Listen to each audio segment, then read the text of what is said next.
If you thought Chipotle's monthly same-store sales report was going to be bad, you were right. February comps down 26%, Maddie, and shares of Chipotle falling right along with them. Not 26%, only about 10% this week. But Chris, that was an improvement from the 36% lower comps in January. No, it was a bad number. It missed expectations.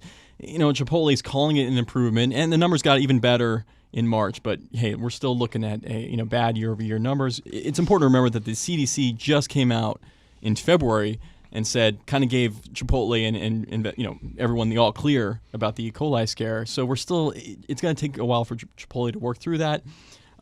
They also hired James Marsden, a food safety specialist.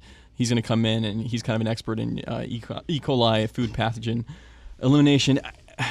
The company is giving away a lot of those free burritos. I'm sure everyone at this table has gotten one of those in the mail, and I've gotten several.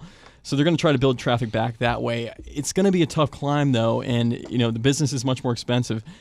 I think us $1 million portfolio, we think Chipotle gets through this. We think by the second half of the year, and certainly in 2017, the numbers look a lot better. My longer-term worry, though, is that all the measures they take, food preparation, they're talking about, for example, cooking a lot of their beef now outside of the restaurants and changing a lot of their fresh ingredients. Does that impact the brand? Does that impact the tastes of the food?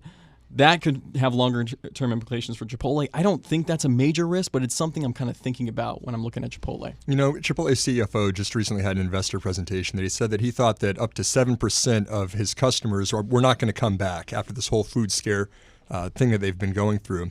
And I think that's the bigger thing we're looking at. We know this is probably a short-term hiccup. It's not going to be continual that you're having E. coli problems, but has the brand damage been done that consumer habits change permanently from something like this? I think that's something we need to look at as investors. Do you think he was being conservative with the 7%? Do you think he was padding that, or do you think he was being optimistic? Oh, I think it's conservative. I mean, 7%, and not coming back. We saw, 26% drop in same-store sales right now. Maybe that's, I still think it's conservative in the bigger picture. Am I the only one stuck on the fact that they brought in someone who is self-identified as an E. coli expert?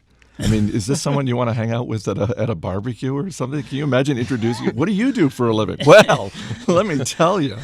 You go to shake hand and reach back. Maybe not.